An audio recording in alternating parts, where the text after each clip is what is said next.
apple skewer. So let's get started.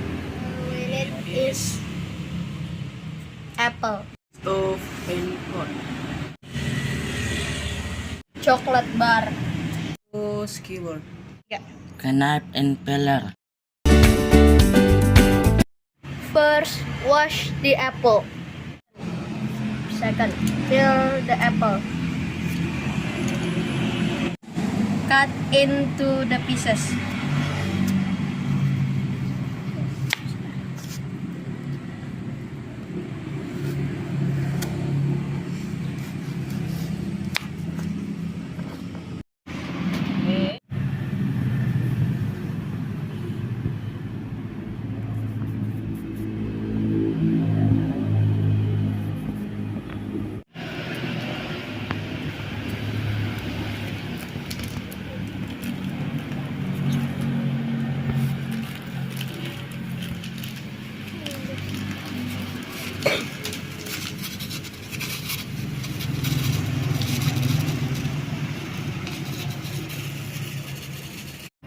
Melted the chocolate.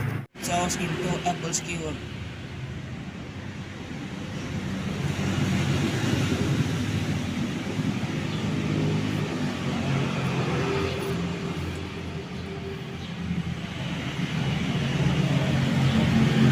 Is it chocolate coated apple skewers?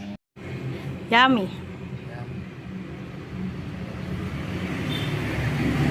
Yummy.